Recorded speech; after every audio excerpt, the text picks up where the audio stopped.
اما بعد فاعوذ باللہ من الشیطان الرجیم بسم اللہ الرحمن الرحیم عنہ قال بینما نحن جلوس عند النبی صلی اللہ علیہ وسلم اذا جاءه رجل فقال یا رسول اللہ صلی اللہ علیہ وسلم هلكت قال ما لك قال وقعت على امرأتي وانا صائم فقال رسول اللہ صلی اللہ علیہ وسلم هل تجد رقبة تعتقها قال لا قال فهل تستطيع ان تصوم شهرين متتابعين قال لا قال هل تجد اطعام 60 مسكينا قال لا قال اجلس ومكث النبي صلى الله عليه وسلم فبين نحن على ذلك أتى النبي صلى الله عليه وسلم بعرق فيه تمر والعرق المكتل الضخم قال أين السائل. حضرت ابو ہریرہ رضی اللہ تعالیٰ عنہ سے روایت ہے اور اس کو امام مسلم نے امام بخاری نے نقل کیا ہے. فرماتے ہیں نبی اکرم صلی اللہ علیہ وسلم کی بارگاہ میں ایک شخص حاضر ہوا اور اس نے عرض کیا یا رسول اللہ صلی اللہ علیہ وسلم میں تو ہلاک ہو گیا. فرمایا تجھے کیا ہوا، کیوں ہلاک ہو گیا؟ عرض کی یا رسول اللہ میں نے بحالت روزہ اپنی بیوی سے صحبت کر لی. تو رسول اللہ صلی اللہ علیہ وسلم نے فرمایا کیا غلام پاتا ہے جسے آزاد کرے؟ تیرے پاس غلام ہے آزاد کرنے کے لیے؟ عرض کی نہیں یا رسول اللہ میرے پاس غلام نہیں ہے. میرے آقا نبی اکرم صلی اللہ علیہ وسلم نے ارشاد فرمایا کہ تو 2 ماہ کے مسلسل روزے رکھ سکتا ہے؟ عرض کی نہیں یا رسول اللہ صلی اللہ علیہ وسلم میں 2 ماہ کے روزے بھی مسلسل نہیں رکھ سکتا. پھر آقا کریم علیہ الصلوۃ والسلام نے ارشاد فرمایا کہ تو 60 مسکینوں کو کھانا کھلا سکتا ہے؟ عرض کی نہیں یا رسول اللہ صلی اللہ علیہ وسلم میں 60 مسکینوں کو کھانا بھی نہیں کھلا سکتا. تو میرے آقا نبی اکرم صلی اللہ علیہ وسلم نے ارشاد فرمایا چل بیٹھ جا. صحابہ کہتے ہیں کہ وہ بیٹھ گیا. کچھ دیر گزری، اسی حالت میں تھے کہ نبی اکرم صلی اللہ علیہ وسلم کی خدمت میں ایک زنبیل لائی گئی جس میں کھجوریں تھیں.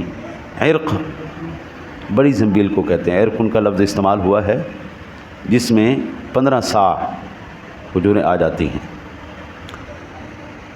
اور 1 صاع 4 کلو کا ہوتا ہے. 1 صاع 4 کلو کا ہوتا ہے. عرق ان کہتے ہیں جس میں 15 صاع کھجوریں آ جائیں. میرے آقا نبی اکرم صلی اللہ علیہ وسلم نے فرمایا قال این السائل، سوال کرنے والا کدھر ہے بھائی؟ قال انا قال خذها فتصدق به. فقال الرجل اعلى افقر مني يا رسول الله صلى الله عليه وسلم فوالله ما بين لابتيها يريد حرتين اهل بيت افقر من اهل بيتي. فضحك رسول الله صلى الله عليه وسلم حتى بدت انيابه ثم قال اطعمه اهلك. حضور نے فرمایا وہ کدھر ہے بھائی سوال کرنے والا؟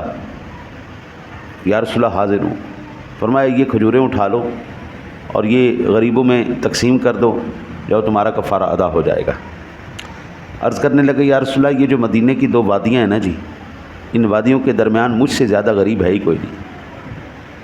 تو کہتے ہیں فضحک رسول اللہ صلی اللہ علیہ وسلم، حضور مسکرائے، اتنا مسکرائے کہ آپ کے انیاب نظر آئے، یہ سامنے کے دانت نظر آئے، انیاب ہو حضور کے انیاب نظر آئے. حضور اتنا مسکرائے اچھا یار ٹھیک ہے چل تو ہی کھا لے یار، تو ہی کھا لے تیرا کفارہ ادا ہو جائے. قربان جائیں یار اختیار مصطفیٰ صلی اللہ علیہ وسلم. ہاں جی، جرم کر کوئی رہا ہے اور اس کا جرمانہ کوئی بھر رہا ہے، اس کو کہتے ہیں اختیار مصطفیٰ. حضور نے پہلے پوچھا، اس سے مسئلے بھی ثابت ہوئے. پہلا مسئلہ یہ ثابت ہوا کہ صحابہ کرام سے جب کوئی خطا سرزد ہو جاتی تھی وہ چھپاتے نہیں تھے، وہ سیدھا حضور کی بارگاہ میں جا کے عرض کر دیتے. اور حضور کی بارگاہ سے یا اللہ کی بارگاہ سے ہمیشہ ان کو آسانیاں ہی ملی ہیں، آسانیاں اور رہائی ہی ملی ہے. ہاں جی، عجب مجرم ہے کہ چھپنے کے لیے بھی مالک کے پاس آ رہا ہے. آپ رمضان شریف کے اندر مغرب کے بعد بھی کھا پاتے ہیں تو یہ صحابہ کے صدقے. اگر آپ رمضان شریف کی راتوں میں اپنی بیوی سے صحبت کر سکتے ہیں، یہ صحابہ کے صدقے. اگر یہ ماجرا نہ ہوتا تو جو اس امت کے سب سے غریب ترین لوگ تھے ان کا کیا بنتا؟ وہ کدھر جاتے؟ جس کو اپنی روٹی کی لالے پڑے ہوں وہ کدھر جاتے؟ تو یہ صحابہ کا ہم پر احسان ہے اور اس سے بڑا احسان مصطفیٰ کریم صلی اللہ علیہ وسلم کا ہے. حضور نے سارے راستے بتا دیے کہ اگر کوئی بندہ ایسا جرم کر بیٹھے، روزہ توڑ بیٹھے، تو سب سے پہلے جو ادا کیا جائے گا وہ کیا جائے گا غلام کو آزاد. سب سے پہلے غلام کو آزاد کیا جائے گا. دوسرے نمبر پر روزے رکھے جائیں گے.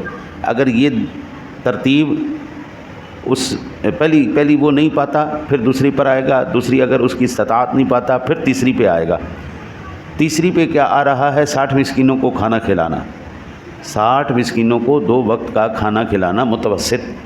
آج اگر ہم اس کا لگائیں تو وہ بنتا ہے جی 320 روپے کے قریب، 320 سے 360 روپے قریب فی کس بنتا ہے.